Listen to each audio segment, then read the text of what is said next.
ahí creo. ¿Se ve? Perfecto, sí. Bien, Sí. para que lo ponga en pantalla completa o algo. Ahí, ahora sí. Bueno. Buenas tardes, sé que acá nos conocemos entre todos, pero mi nombre es Manuel Páez y junto con mis compañeros de equipo, Buen día Pablo, Catón y Mauricio y Pellegrini y Constanza, daremos una clase teórica referida a MongoDB. Como una primera introducción, vamos a definir lo que es MongoDB. MongoDB es una base de datos open source, no SQL, no relacional, orientada a documentos. Otro punto importante a abordar son algunos de los clientes que utilizan MongoDB hoy en día. Como se puede ver en este caso, Sega, eSport, eBay y el gobierno de Estados Unidos, Google, entre otros. Ahora bien, para adentrarnos y analizar un poquito la definición que di anteriormente, es importante detenerse en algunos conceptos que nos dan otra manera de pensar, otro paradigma al que veníamos acostumbrados en las materias anteriores. Identificamos 3 conceptos clave, aunque pueden ser 2. Nosotros pusimos el concepto de objeto como para hacer una introducción a este tema. El objeto básicamente es todo aquello que puede ser insertado dentro de la base de datos. Ahora bien, ¿cómo se inserta en la base de datos o cómo se representa en la base de datos? Se representa como un documento. Y por el otro lado están las colecciones, que las colecciones son el conjunto de documentos dentro de una base de datos, haciendo una aclaración que si nosotros trazamos un paralelismo entre lo que conocemos como colecciones en MongoDB y tablas en SQL, tenemos un marco en donde las tablas nos daban una estructura fija para cada tupla, es decir, cada tupla tenía una cierta cantidad de columnas que se tenían que respetar con su tipo. Ahora, en este caso, las colecciones introducen la manera de que cada documento insertado dentro de la colección pueda tener su propia estructura. Para darles un ejemplo sencillo, supongamos que tenemos la colección auto. Tenemos un documento que es el auto 1 que tiene marca, color y año de fabricación. Y luego podemos insertar otro documento que tenga marca y color nomás. No hay que respetar una estructura. En cuanto a los documentos, es importante también este concepto, ya que en MongoDB los objetos, los elementos, se almacenan como un documento en formato JSON, que son interpretados internamente o almacenados internamente como un JSON binario. En cuanto, si querés pasar, Pablo. En cuanto a las características principales que presenta MongoDB, es que permite realizar consultas ad hoc. Es decir, que permite realizar cualquier tipo de consultas. Consultas de búsqueda, consultas por valor dentro del documento, o hasta incluso devolver un atributo de ese documento. Por el otro lado, tenemos el apartado de indexación, que en este apartado los índices se manejan de una manera similar a como veníamos acostumbrados en el paradigma anterior, permitiendo que cualquier atributo del documento sea un índice y múltiples índices secundarios. Una de las características más importantes para mí, sin dudas, es la del balanceo de carga. ¿Por qué? Porque permite escalar un sistema de manera más eficiente, reduciendo los costos. Esto es posible porque MongoDB puede funcionar simultáneamente en distintos servidores. En cuanto a la replicación, el modelo que utiliza MongoDB o que aconseja MongoDB para la replicación es el modelo de primario-secundario, donde nosotros estamos interactuando con el primario para realizar consultas y el segundo va leyendo los documentos en modo lectura, justamente, sin tener permiso de escritura, para poder hacer un backup. Una característica importante es la ventaja que tiene MongoDB a la hora de manipular archivos, lo que le permite brindar una característica de file system. A esta característica se la conoce como gridfs. En cuanto a otras características, podemos decir que está basado sobre un intérprete de Node.js mediante el cual se interactúa con lenguaje JavaScript. Más adelante mis compañeros mostrarán cómo es esta operatoria. Si querés, Pablo, podemos avanzar. Bueno, no todo es positivo. Hay que tener en cuenta que las desventajas que presenta Mongo no las hemos encontrado en la documentación oficial, sino que las hemos recabado de distintos foros de los usuarios. Por ejemplo, una de las desventajas que surgió es que en una primera versión no permitía, digamos, un control adecuado de las transacciones complejas. Es decir, el usuario se tenía que involucrar en la lógica de la transacción para poder llevarla a cabo. Después, otra característica, otra desventaja que marcan algunos, es que es una tecnología joven, aunque para nosotros al momento de recabar esta información no es tan joven porque se puso en producción en el 2011 y fueron sacando versiones que mejoraban la aplicación. Y la característica más relevante, que es por ser una base de datos no relacional, es que no soporta los joins. Es decir, relacionar entidades, por así decirlo.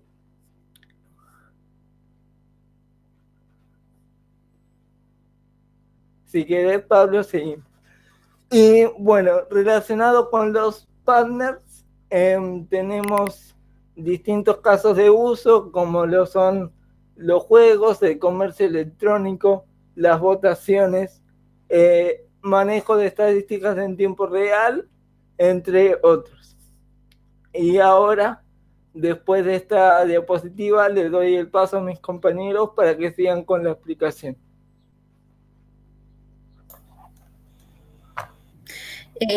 Si quieren, comparto yo para mostrar la parte de instalación, si te parece, Pablo. Dale, ahí dejo de compartir. Dale, gracias. Bien.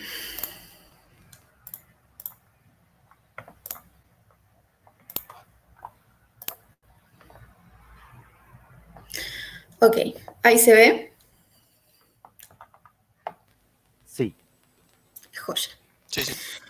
Buenísimo. Entonces, para continuar un poco con lo que venía explicando Manu sobre lo que es MongoDB, todas sus características y aplicaciones, nosotros nos pareció, digamos, lógico poder pausar un segundo y ver el tema de la instalación antes de que los chicos sigan con todo lo que es la utilización, sentencias, porque MongoDB ofrece un montón de diferentes opciones para la utilización de la base de datos. Y además también la instalación, si bien es sencilla, tiene un par de pasos que están buenos recalcar.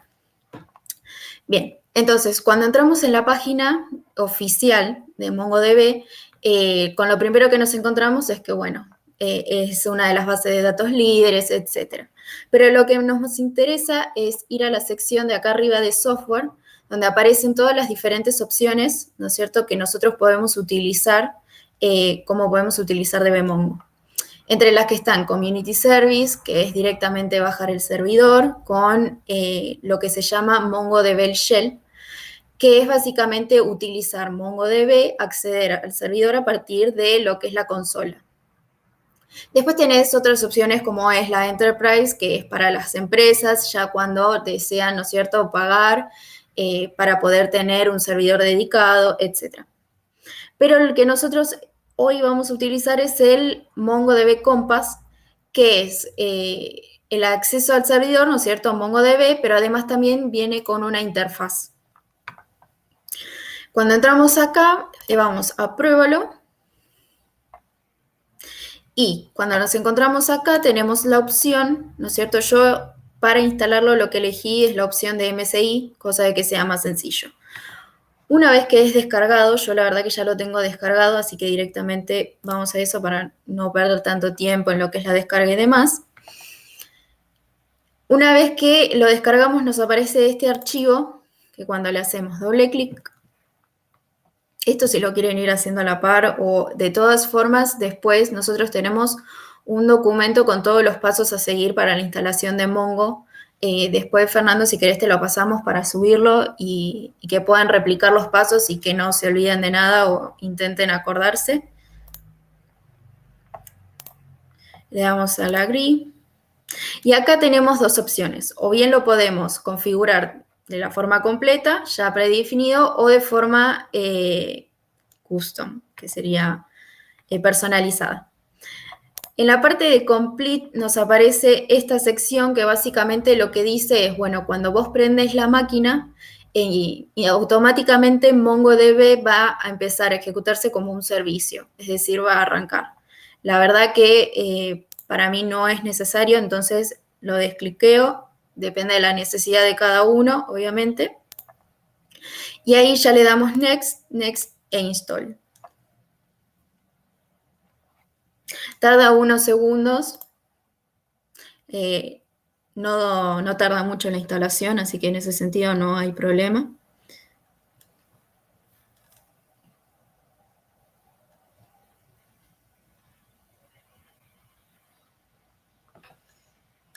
Algo que sí es importante, de lo cual no hay que olvidarse, es que en la carpeta de usuarios de Windows, ¿no es cierto?, tenemos que crear una carpeta que se llame Data. Y dentro de esta carpeta Data tenemos que crear una carpeta que se llame DB. Esto lo hacemos para que de forma local, ¿no es cierto?, podamos guardar todos nuestros archivos, todas nuestras colecciones, etc. Eso es un paso importante del cual no hay que olvidarse porque si no después no va a quedar guardado nada. Compass lo que tiene es que nosotros podemos instalarlo de forma local y utilizarlo de forma local, que muchas veces capaz que nos sirve como no dependiendo, ¿no es cierto?, de nuestra necesidad y de nuestro proyecto. Entonces, bueno, pero nosotros para esta ocasión, este ejercicio, decidimos que lo mejor era instalarlo de forma local y también, digamos, poder verlo desde ese sentido y capaz que es más sencillo. Bueno, esto no tardaba tanto. ¿Hasta acá hay alguna duda, digamos, de lo que había explicado Manu? Yo no sé si puedo aprovechar a hacer una preguntita. Sí. La carpeta para que se guarden las cosas de la base de datos tiene que estar sí o sí ahí en el disco C, no se puede configurar para que esté en otro disco. Mirá, lo que pasa es que vos estás instalando MongoDB dentro de lo que es la carpeta C. Si la instalás en otra, yo calculo que no deberías tener problema. El tema es que, o sea, a ver, yo creo que la opción existe de poder configurarlo para que lo guarde dentro de otro disco. La verdad que no lo buscamos desde ese sentido, ¿no es cierto? O sea, no ¿Cómo es la evaluamos la pregunta? opción. ¿Cómo es la pregunta? Si la carpeta data se puede guardar dentro de otro disco de la máquina. Sí, se O debe sea, poder. Yo nunca lo hice, pero claro, o sea, se debe poder. sí, yo calculo que la configuración debe estar, pero bueno, habría que buscarlo. Honestamente, no lo hemos probado. Sí, para mí se debe poder siempre y cuando esté en la ruta, como decía Coti, donde esté instalado Mongo. Ok, genial. Sí, Muchas gracias. porque después cuando vos, que ahora lo van a decir, cuando iniciás el shell de Mongo, ahí yo calculo, nunca lo hice, pero calculo que lo debes poder rutear el shell.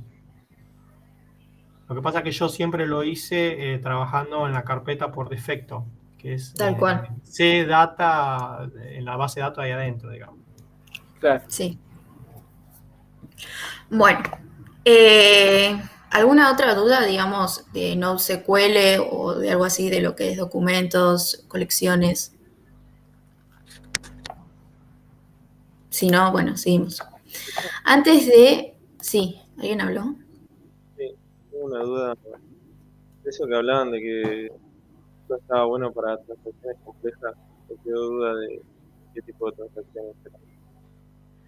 Sobre todo en la lógica de la transacción convencional que sabemos de materias anteriores, viste, los principios ACID, Sí, tiene otro paradigma.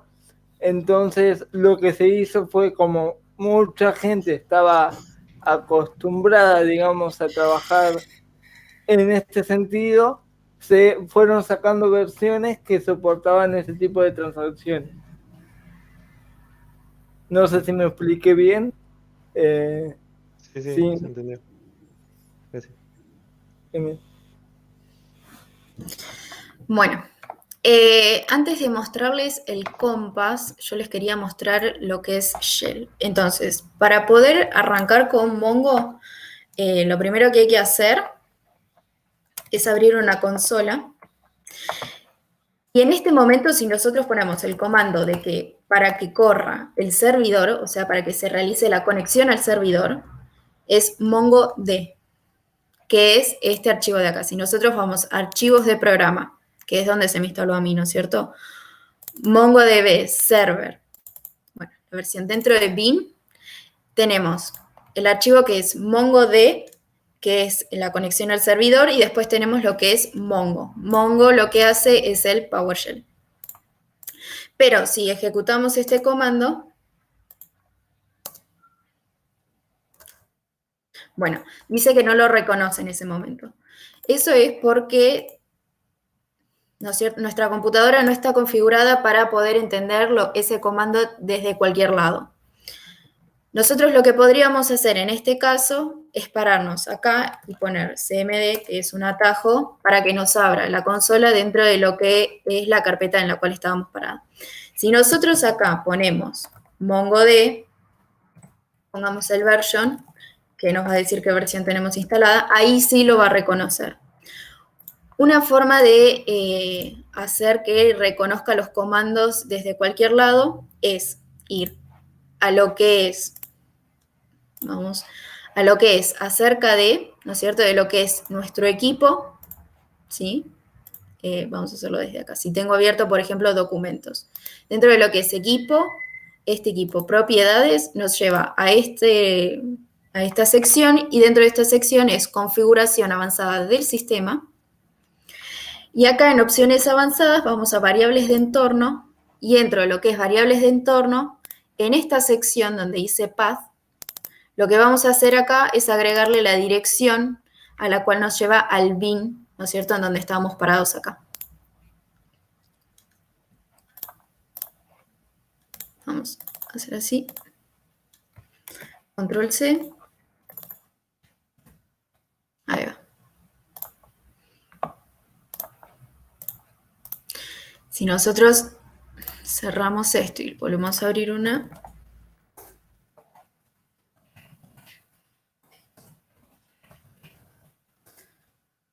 y ahí sí lo va a reconocer. Perfecto. Una cosita puedo aportar. Sí, por supuesto. Ahí lo que estaba sucediendo es que el instalador no se ejecutaba en el pad, entonces hay que agregar los comandos de MongoDB, especificar la ubicación para que lo reconozca el sistema operativo. Eso pasa en Windows, en otro sistema Sí. operativo es distinto. Sí, todo esto, digamos, teniendo en cuenta que nosotros lo estuvimos trabajando, todos nosotros tenemos Windows. Entonces, bueno, estamos, digamos, evaluando el caso para lo que es el sistema operativo, porque, digamos, no podíamos probarlo dentro de lo que es ni Linux ni iOS, porque ninguno de nosotros teníamos el sistema operativo. Eso hay que tenerlo en cuenta. Pero bueno, ya una vez, ¿no es cierto?, habiendo hecho todo esto, lo que podemos, ahora ya directamente podemos utilizar tranquilos lo que es MongoDB. Entonces, ya ahí directamente lo que está haciendo en este momento es realizar la conexión al servidor. Lo que hay que tener en cuenta es el puerto por el cual nos comunicamos. Eso es re importante. Siempre hay que tenerlo en cuenta, saber qué puerto estamos utilizando. En este caso, nos lo dice en la última línea, que dice Listener Waiting for Connections, y acá está el puerto el cual utiliza. Este es el puerto por default, es con el que ya viene configurado. Entonces, ahí realizamos la conexión. Ahora, si nosotros ponemos Mongo, acá está intentando conectarse, ¿no es cierto? Está tratando de abrir lo que es MongoDB Shell. En este caso, digamos, hay que darle un enter, es algo que sí o sí hay que hacer, un enter dentro de lo que es la conexión, para que entonces sí se abra MongoDB Shell. Ahora, dentro de acá nosotros podemos realizar sentencias, podemos crear bases de datos, podemos crear colecciones, se puede utilizar todo desde acá. No es lo más cómodo realmente, pero es posible. Como por ejemplo, ahora más fácil me parece directamente mostrarles lo que es MongoDB Compass.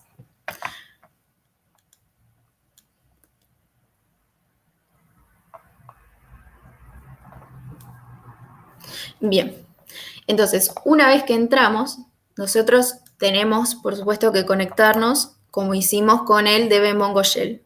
Entonces en este caso, por ejemplo, el host, le podemos poner localhost, el puerto, que sí o sí tiene que ser igual, si no la conexión no va a ser posible, y dentro de lo que es la autenticación, en nuestro caso no tenemos ningún usuario ni contraseña para poder acceder, con lo cual no hay ninguna autenticación.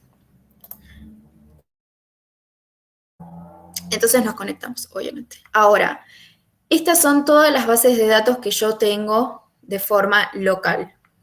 Dentro de lo que es PowerShell, nosotros podemos poner show DBS y nos muestra todas las bases de datos que también podemos ver en Compass. Si hacemos clic sobre alguna, entonces podemos ver todas las colecciones, crear las colecciones, por ejemplo, nueva. Y acá la podemos observar. Acá podemos hacer, ¿no es cierto?, ir agregando documentos. Ahora, por ejemplo, para poder entrar desde MongoDB Shell a utilizar una base de datos, podemos usar el comando use, por ejemplo, base de datos 2. Esto es básicamente lo que les estoy mostrando es que se puede hacer tanto lo mismo desde el Compass como desde el MongoDB Shell. O sea que no es necesario completamente que instalen el Compass, sino que es algo más sencillo de utilizar, es más visible, es más fácil de comprender. Pero bueno, la idea era mostrarles todos los pasos a seguir para la instalación. De todas formas, como ya les dije, hay un documento donde nosotros hicimos todos los pasos a seguir para la instalación, para que no se olviden de lo que es la creación de la carpeta de data, ni tampoco de cómo se puede hacer para que poder utilizar los comandos de dbmongo desde, ¿no es cierto?, sin tener que estar parado dentro de la que es la carpeta bin.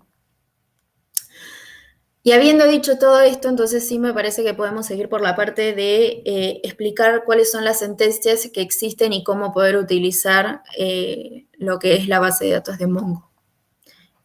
Pablo, ¿querés seguir vos? Dale.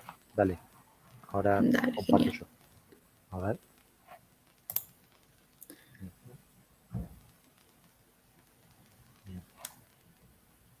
¿Cómo se hace para dejar de compartir? Perdón. Tocar el tercer icono, creo. Ahí, fíjate que está. Ahí está, gracias. Ahora sí. Bien, ahora sigo yo.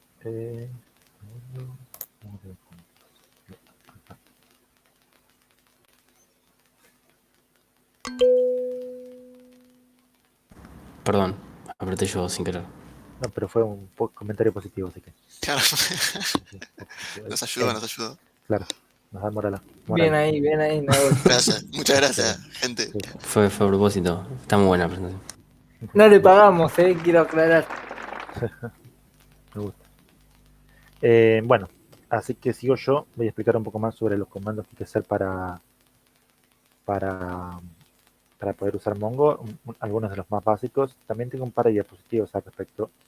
Primero también puedo compartir un poco sobre la diapositiva y hablar también sobre eso. A ver si están viendo justo esto. Vamos a comenzar por el primero de los comandos que se usan en MongoDB para insertar un valor, que esto es el equivalente al insert en SQL. Esta es la sintaxis que hay que usar, siendo db.users. db es el comando genérico como para...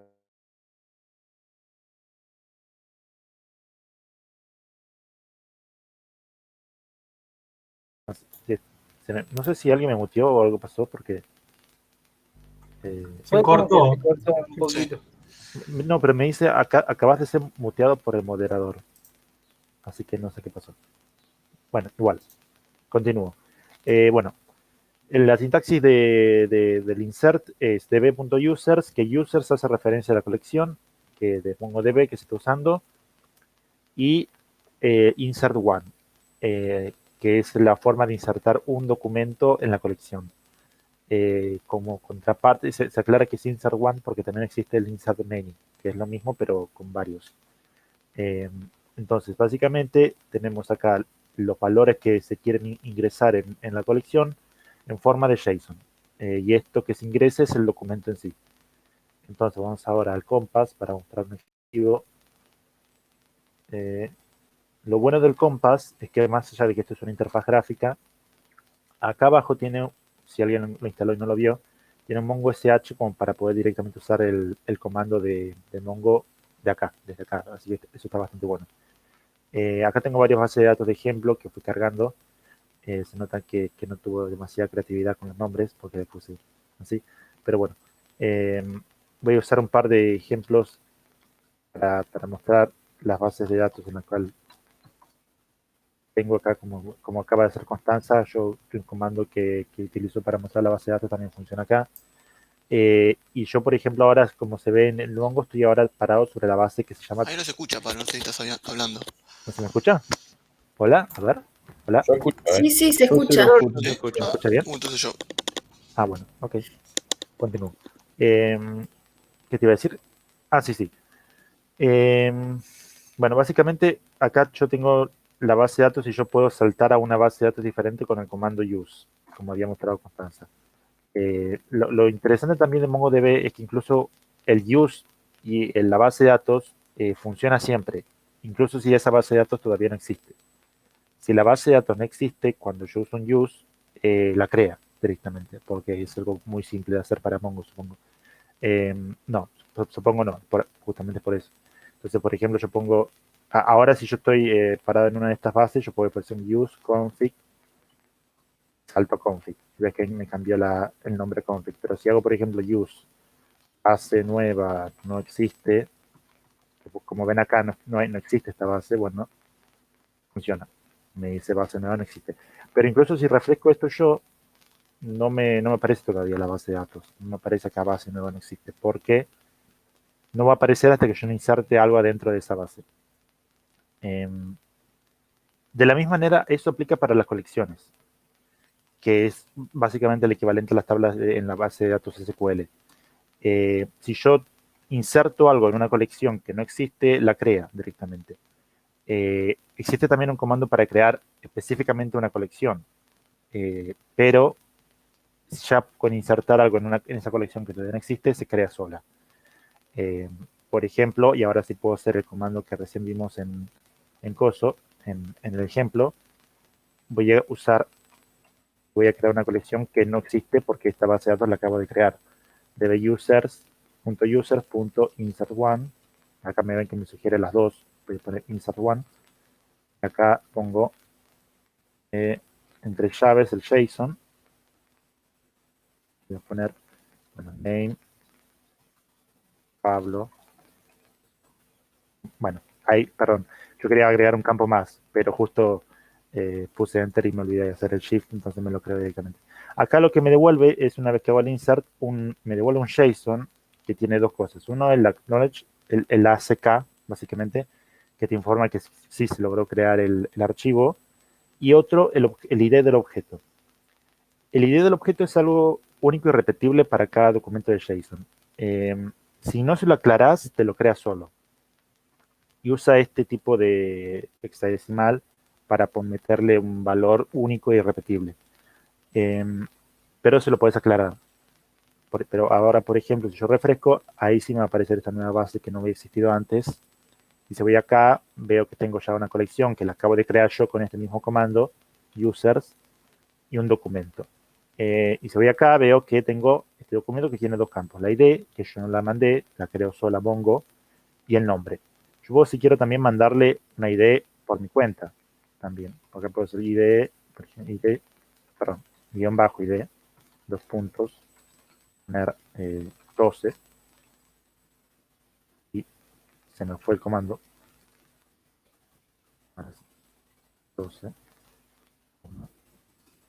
Ahí me lo creo. Voy acá. No, esto no es, perdón. No. Ves que acá me dice, me creo otro igual. Y yo puedo hacer, acá viene la flexibilidad de Mongo, que es que yo puedo crear los nombres y los campos que yo quiera en esta colección. Por ejemplo, puedo poner en vez de nombre, que ahora se llame nombre. Tengo que cambiarle sí o sí la ID, porque si no, esto no se puede repetir nunca. Como PC, me crea otra así. Si quiero, puedo crear otro documento que no tenga nada que ver, que tenga, por ejemplo, como muestra en la documentación de Mongo, muchos más campos y no va a haber una limitación al respecto en la colección en sí, como que yo puedo insertar los campos que yo vaya queriendo y los documentos que yo vaya queriendo y los va acomodando, básicamente. Entonces, ese es el primero de los comandos que se puede usar para usar MongoDB. El segundo de los comandos que quería mostrar es este. Vamos un poco acá. Que es el read. El read es el equivalente al select, básicamente en el SQL. Tiene un par de diferencias, pero es bastante, una sintaxis bastante similar. Tiene db.users, pero en vez de insert es find. El find, lo que se le manda es adentro un JSON, justamente, que tenga los criterios de búsqueda. Que el nombre sea igual a 1, que el adres sea igual a 1, que la edad sea esto. Y acá lo que vemos también es que se puede usar estos parámetros de operaciones para aclarar distintos aspectos que no sean simplemente machear un valor. ¿A qué me refiero? Esto no está, esta parte de arriba no está diciendo, acá está diciendo si el nombre tiene que ser 1, el adres tiene que ser 1. Pero acá está diciendo que la edad tiene que ser mayor o igual a 18. porque esto significa el signo peso GT, greater than, básicamente. Y también se puede usar otro que sea el in, que al que la edad esté dentro de los valores esto o esto, o que el nombre sea este o este valor. Entonces, si vamos al compás y mostramos un ejemplo de esto, yo lo que voy acá es venir acá y poner me quedo esto, db.users.find, y acá mando yo el JSON que quiero que el nombre sea Pablo. Me devuelve 2 objetos, no 3 tendría que ser. Me devolvió, porque claro, porque el tercer objeto que yo había ingresado tiene el campo nombre, no tiene el campo name. Entonces por eso me lo devolvió así. Pero también puedo hacer, por ejemplo, una función de agregación, que la tengo acá, creo, un poco más. El nombre así, y que sea in, ¿de acuerdo? Sí, in, así, y acá también esto, acá,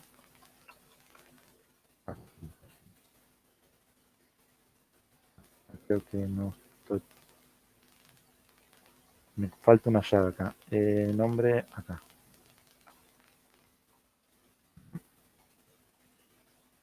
Y acá me falta. Creo que falta otra llave más. Sí, Cerrando. sí. Ahí, listo. Y me devolvió exactamente los mismos resultados, porque lo que estoy haciendo acá es usando una función de este in para decir que el nombre puede ser o Pablo o Agustín. Como estos tienen Pablo, me lo devuelve así. Por ejemplo, una demostración de cómo funcionan las funciones de agregación. Y ese sería un ejemplo del find en general. Así que ahora podemos pasar al otro de los ejemplos, que es el... voy a la presentación, que es el update. Que el update, esto, bueno, es básicamente updatear la colección, el documento en la colección de SQL, de MongoDB, tiene por 2 campos. Uno referido al criterio de selección en sí, y el otro es lo que yo quiero setear, los campos que yo quiero setear en base a esto que yo encontré. Entonces acá yo puedo ir al ejemplo de Compass, vamos a hacer y usando el ejemplo que yo tenía acá de la base, vamos a hacer db.users.update1, porque es uno solo. Voy a hacer 2 cosas, ¿no? Son para...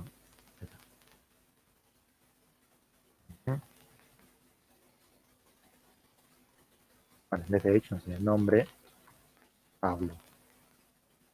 Y el criterio de selección, y ahora pongo yo acá, set, signo peso set, nombre, Juan. Y ahí funcionó. Me devuelve justamente un JSON diciendo que funcionó, que insert ID null, encontró 1, modificó 1. Entonces ahora yo vengo acá, encuentro este que dice nombre Juan, y me lo cambió a el otro nombre. Bueno, y así, ese sería un ejemplo del update. Y después el último que queda por explicar de los ejemplos es acá el delete, que es bastante simple, es muy simple, es db.users.delete many o one, y le mandas, y hay que mandar el JSON que diga el criterio de selección. Entonces ahora vamos al Compass rápidamente. Acá, bien.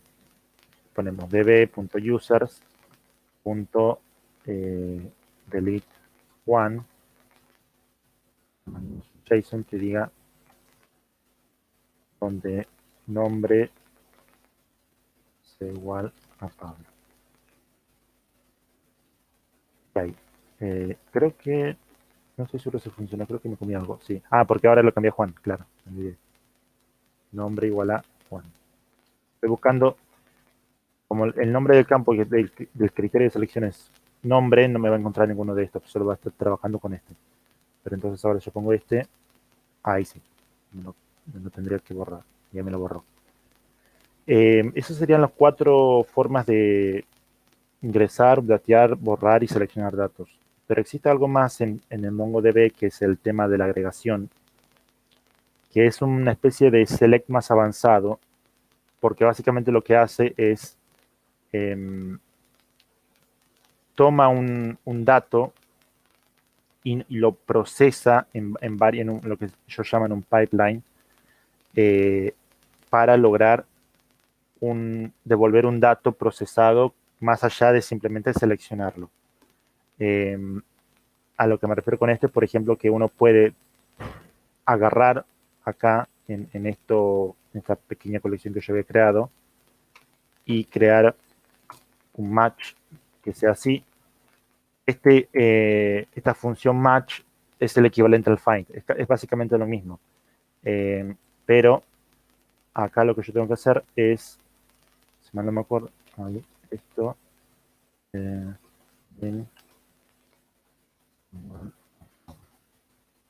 sí, claro. Bueno, acá justamente me está volviendo los mismos datos porque esto es lo mismo, pero podemos hacer un poco más avanzado. Un momento que quiero agarrar acá. Ahí está. Tenía el campo acá, pero lo perdí justo en la... Hay otras formas de no solo procesar o hacer el match en un dato, o mejor dicho, hay unas formas que se pueden hacer algo más aparte de obtenido el dato, se le puede procesar o agrupar o también desarmar de esa manera. Justo estoy buscando el dato y no lo encuentro. Por ejemplo, la operación más interesante que justo tengo ahora es el tema del unwind. Cuando yo tengo un dato, una colección que tiene un dato interior,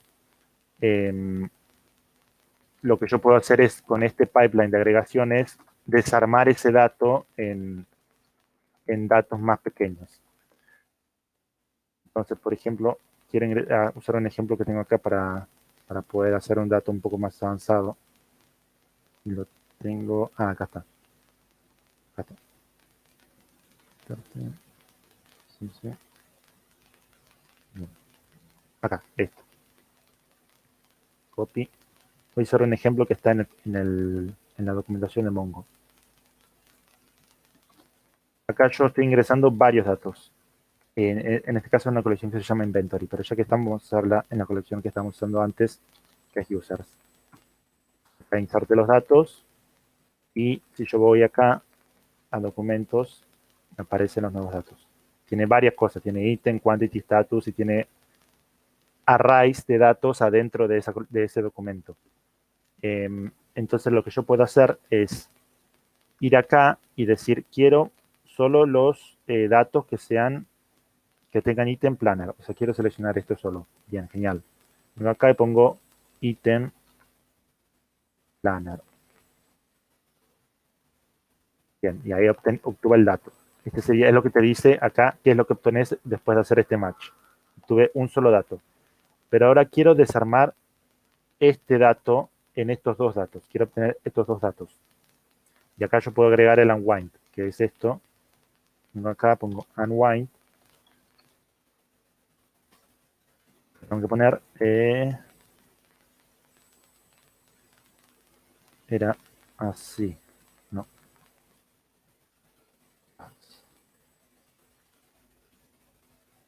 No, porque no estoy comiendo algo acá.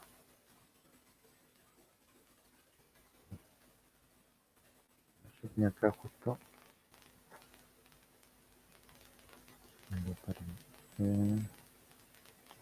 Unwind, pass. Sí, qué raro. Ah, porque no, esto no va con eso. No, no. Acá.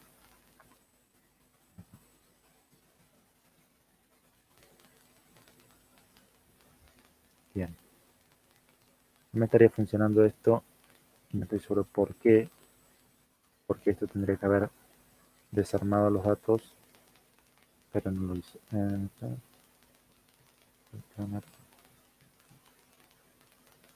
Qué raro, estoy respetando la sintaxis, pero no sé por qué no me funciona.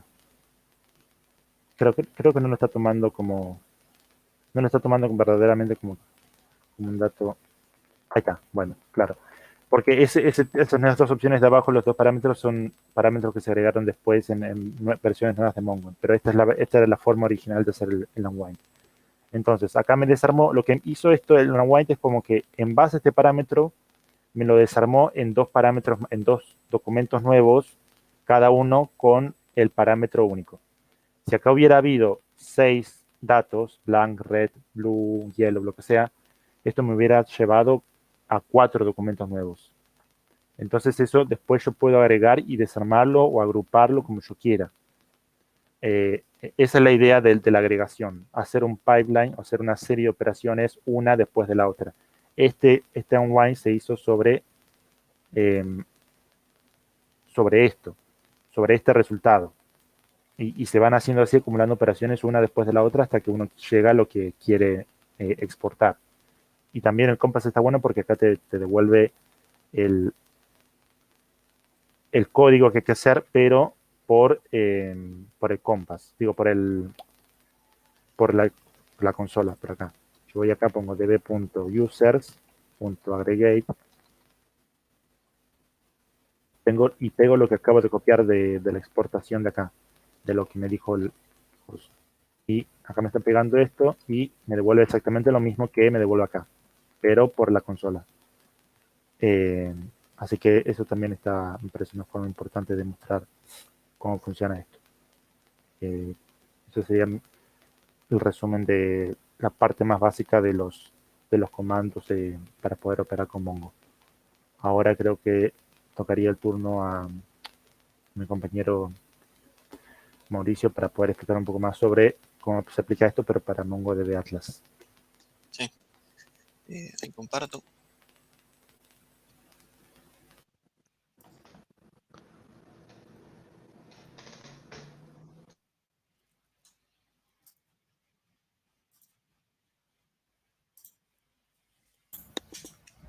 Sí, o sea, la idea era pasárselo por lo menos a Fernando para a ver si se puede subir al campus, porque digamos, si bien lo explicamos como para que tengan una idea o si lo querían ir siguiendo mientras nosotros hacíamos, capaz que está bueno para tenerlo, digamos, más adelante también. Sí, pásenme y yo subo todo. Bueno, listo. Bueno, yo venía a hablar un poco de MongoDB Atlas, que a diferencia de lo que explicaban mis compañeros, esto es para trabajarlo mediante la nube. MongoDB Atlas vendría a ser un servicio de datos en la nube, que bueno, nos permite trabajar, administrar y crear nuestras propias bases de datos a través de la plataforma. Que bueno, ahí está la dirección. Las características que nos presenta son que es la automatización que nos hace muy fácil generar una base de datos a través de Atlas, la flexibilidad que nos presenta, la seguridad, que ahora voy a mostrarles un caso, pero por ejemplo nos pide la IP o si creamos un usuario nos pide la contraseña, obviamente, así que nos brinda bastante seguridad. La escalabilidad que tiene, nosotros podemos estar trabajando con un clúster y en cualquier momento, obviamente pagándolo, ¿no? Sumar uno más. La alta disponibilidad que presenta, que nos viene con implementación de tolerancia a errores y autorreparación predeterminadas. Y bueno, un poco lo que explicaba, el alto rendimiento, que podemos estar en la nube, nos permite trabajar en cualquier momento. Bueno, una de las ventajas que presenta son desde el lado de la ejecución. La puesta en marcha es muy rápida, ahora les voy a explicar, y es bastante intuitiva, es simple de hacer. La escalabilidad, que también siempre pagando, ¿no? Pero podemos escalar fácilmente. Nos brinda de por sí revisiones automáticas y autorizaciones para nuevas funciones que se puedan implementar. Desde el lado de la protección de la seguridad, un poco también lo que explicaba, ¿no? La usuario y contraseña o copia de ejecutividad que nos generan. Y bueno, más o menos lo que hay que pagar se paga por servicio según lo que se usa y es compatible con otros servicios de nube. Bueno, acá está viendo un documento, ¿no? Sí. Sí, se Bien. está viendo. Lo muestro así por documento porque si no tendría que hacer todos los pasos de una y cuando creo el clúster todo tarda 5, 7 minutitos, entonces me pareció que iba a ser mejor así. Primero vamos a la página que sería esta. Empezamos gratis. Ahí podés loguearte con usuario de tu cuenta de Google o crear un usuario, bastante intuitivo. Después lo primero que nos va a pedir es crear una organización. Nosotros es simple, le hay que poner el nombre nomás. Hay que dirigir Mongo de Atlas porque el Cloud Manager también los pide, les paga. No agregamos ningún miembro acá, así que acá simplemente ponen crear organización. Una vez que tenemos creada ya la organización, nos va a pedir un proyecto antes de poder crear el clúster. Que bueno, es similar a crear la organización, también hay que darle un nombre y no da la importancia a asignar usuarios. Y acá llegamos, bueno, a crear un clúster, que bueno, es lo que decía que tardaba, yo lo tengo acá. Bueno, ya llegando acá, uno podría trabajar como lo que explicó Pablo recién, tranquilamente yendo acá. Cada uno ve las bases de datos y las distintas colecciones que tengo creadas. No las creé yo, estas las creadas haciendo, les muestro. Si uno pone el load sample dataset, son bases de datos de prueba que venían. Y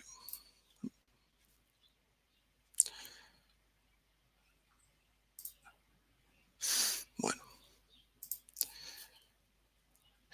Uno puede acá trabajar tranquilamente, como os dije, pero si uno quiere también usar el Compass, como te explicaba a mis compañeros, te viene acá. Acá, bueno, elige una de las formas que puede ser. Yo voy a elegir acá Compass. Esto no lo mostré, pero primero te va a pedir, perdón, te va a pedir una IP, que es la IP que uno tiene propia, la IP pública que tiene. La tiene que completar y tiene que crear un usuario, que también es bastante de tu usuario y contraseña.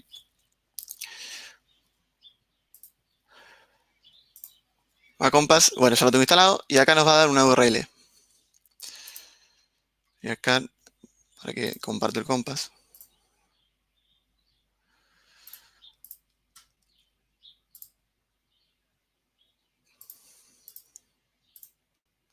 Bueno, acá venimos al Compass, con eso que copié.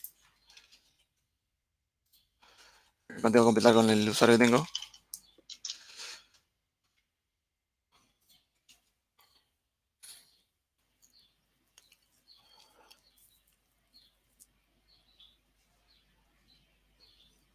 Y acá están las mismas bases de datos y colecciones que ya había mostrado a través de Atlas.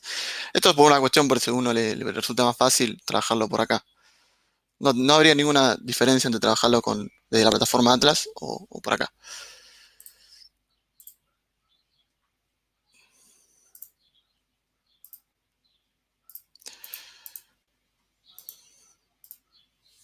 Bueno, y por mi lado, esto terminaría. Sí. Perdón, una aclaración.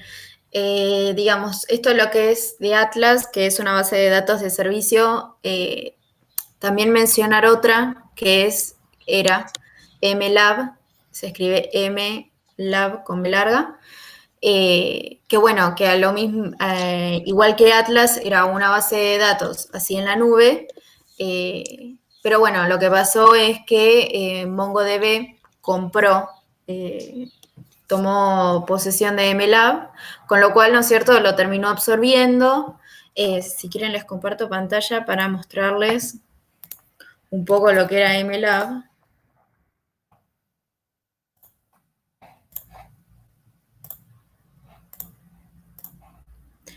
Ahí va. Ahí se ve. Sí, sí. Sí. Bien. Es para terminar, ¿no es cierto?, de comentar esto, lo que es la base de datos, un servicio, ¿no es cierto? Database as a Service. En este caso, ¿no es cierto?, lo que era MLab fue una de las primeras que salió, que bueno, como acá se puede ver, ahora a MongoDB Company, creo que fue en el 2019, principios del 2019, fines del 2018, que DB Mongo lo compró.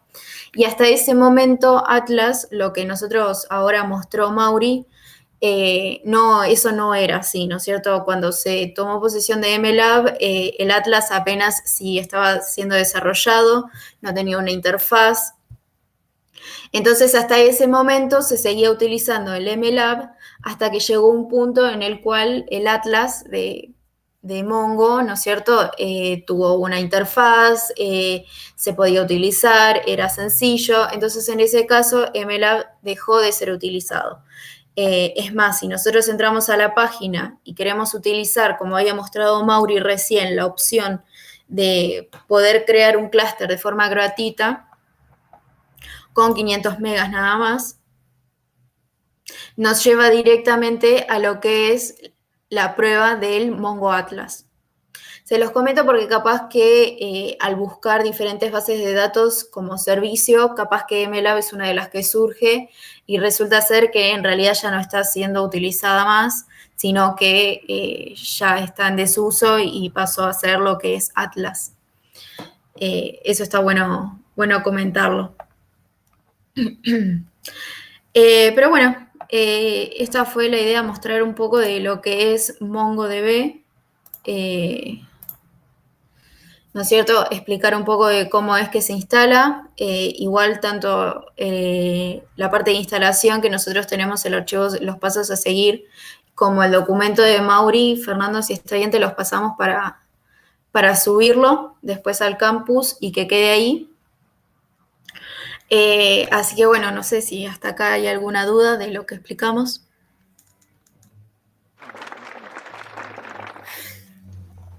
Yo quería saber si pueden volver a la parte de la instrucción find. No la terminé esa. Yo en el trabajo uso MongoDB y la segunda parte, porque vieron que a la derecha hay como una parte que dice proyección y con una flechita. Esa parte funciona algo parecido al select de SQL y en realidad no está buscando que tenga el valor 1 en name y 1 en address, sino lo que le está diciendo es como un booleano que le está diciendo que se traiga esas columnas, entre comillas, y no las otras. Es como que elige qué campos va a mostrar en esa parte. Yo te Claro. escucho, Pablo. Yo te escucho, Pablo, sí. Yo no lo escucho. Ah, No, yo tampoco.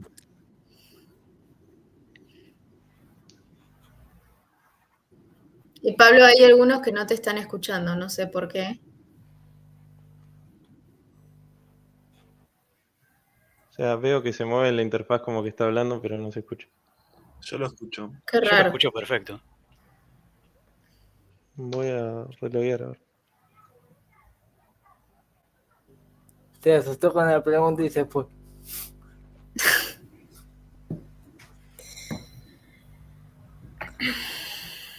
Hola, Pasemos limpio la pregunta. Era sobre la cantidad de columnas a mostrar, ¿no? hola. Creo que sí, ¿no? No, creo que no. Pablo, yo ahí te escucho, pero hay gente que no te escucha, me Qué parece. raro. Bueno, no sé. Igual, Si querés, se entendió el punto. Ya no creo que hace falta seguir sobre ese punto. Pero sí, bueno, sigamos con la clase. para los que no escucharon, Pablo dice que sí, que efectivamente es así, y eso es para mostrar los campos que vos querés que aparezcan en la respuesta, con el 1 y con el 0. Claro, con el 0 decís cuál excluís y muestran Claro. todos los demás. Y aparte también se pueden hacer transformaciones sobre los datos ahí. Si pones una expresión, por ejemplo, podés cambiar lo que se muestra. Vuelvo a compartir entonces una parte de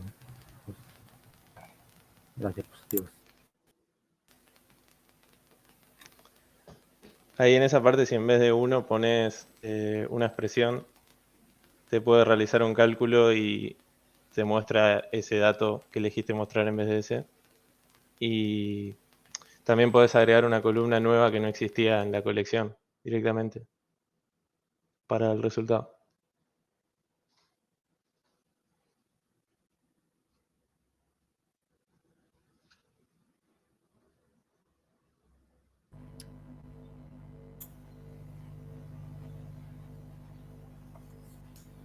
Bueno, muy bien. ¿Alguien más tiene algo para preguntar? ¿O para acotar?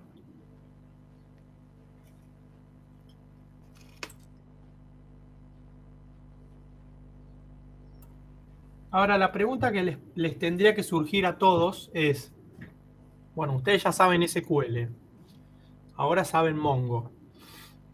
Como habrán visto, el paradigma de Mongo con respecto a las consultas es muy distinto a lo que es SQL. Y al principio cuesta aprenderlo, a todos nos pasó porque tenemos en la cabeza SQL, pero una vez que le agarrás la mano, no es difícil. Ahora la pregunta es, ustedes tienen que hacer un sistema. ¿Cuándo utilizan SQL y cuándo utilizan MongoDB? Porque esa pregunta seguramente se la tendrían que estar haciendo. Y ahí los dejo a ver qué se le ocurre a cada uno. Yo creo recordar, puede ser que me equivoque, pero en otra materia que también habíamos visto no SQL un poco por arriba, eh, habíamos visto que más o menos las cosas no SQL eh, están muy buenas para proyectos chicos porque son cosas muy dinámicas y que salen muy rápidas y que no requieren muchísimo eh, la preplanificación y el armado del esquema que tenés con base de datos SQL. Y SQL capaz es un poquitito mucho más grande para cosas que tenés que planificar bien y ser un poquitito más estricto con algunas cosas. No sé si será por ahí. No, no es por ahí, pero está Ah, bien que bueno. que te salió eso de adentro para que sepa que no es por ahí. Sí, creo que la diferencia, digamos, lo más grande es que SQL es muchísimo más estructurado. Es más, NoSQL trata más que nada con datos no estructurados, con esto de, ¿no es cierto?, de que se pueden tener diferentes campos, ¿no es cierto?, y que no sean de la misma forma.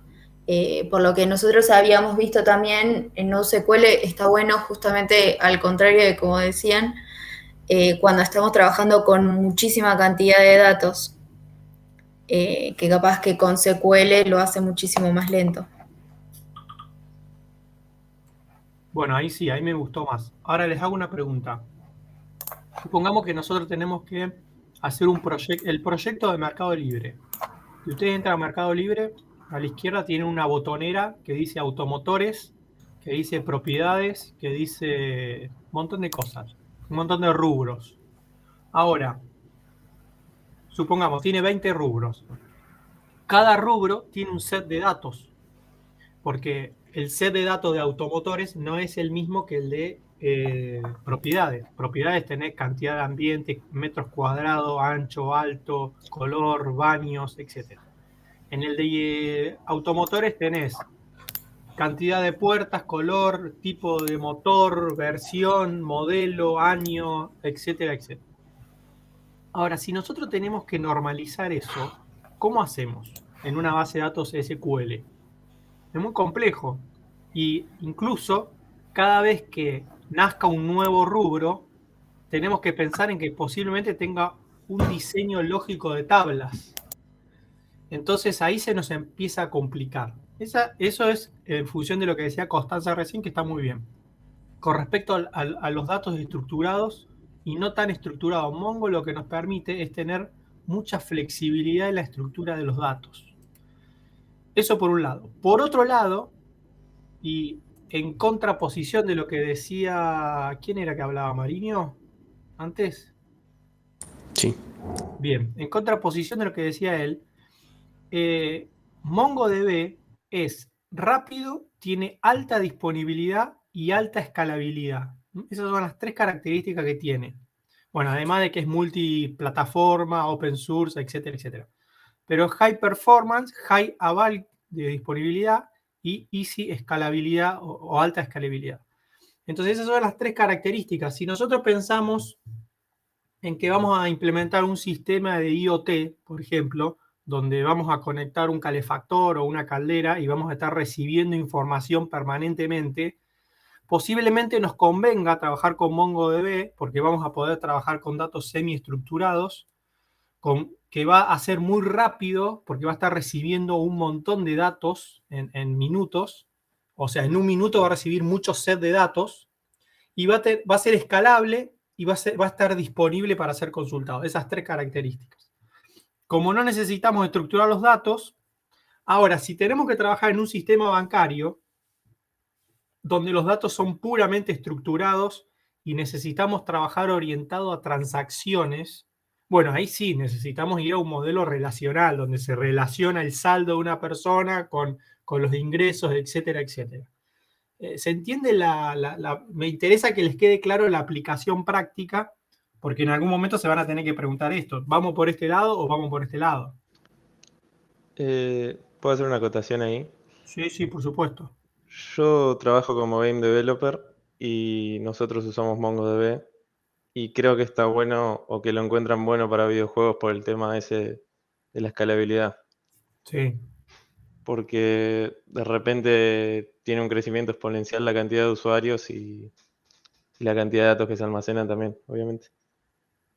Claro, sí. Sí, bueno, hoy hay mucha gente que se está empezando a mudar, se está yendo del SQL, se está yendo a MongoDB. Eso no quiere decir que no usen más SQL porque el 70-72% de todas las bases, como ya les conté una vez, con todas las bases de datos del mundo son SQL. El otro porcentaje es de no SQL, pero dentro de no SQL va ganando mucho terreno MongoDB, es la base de datos.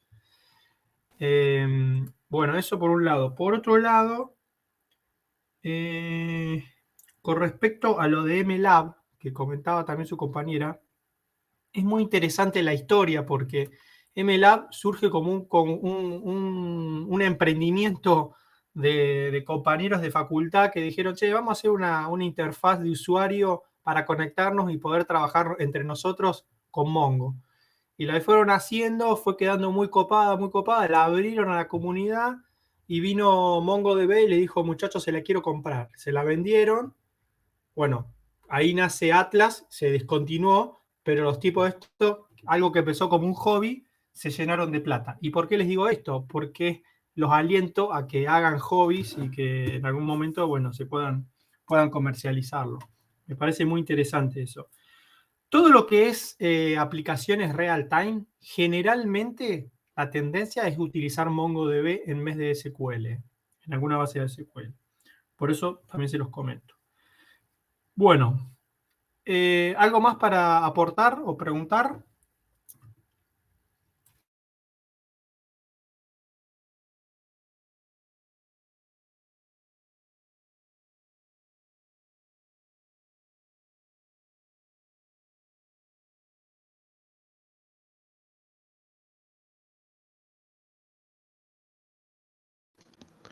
MongoDB es open source, ¿no? ¿Se escucha? Sí, ¿quién responde eso?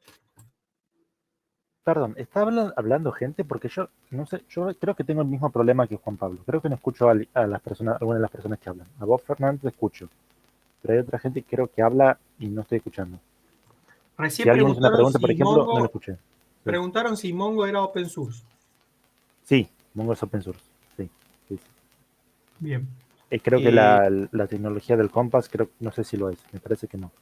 Pero Mongo en sí es open source. y Bien. no se han generado en base a eso otras soluciones, otro tipo de clientes hechos más por la comunidad, o la única alternativa que hay es usar los que te proveen ellos. O no sé, Fernando, si le podés pasar la pregunta, si no se escucha. Ah, no, lo que no escuchan. Acá preguntan si hay algún otro cliente que se pueda utilizar para conectarse a Mongo. Aparte del Compass, Sí. no estoy seguro si aplican a otros clientes.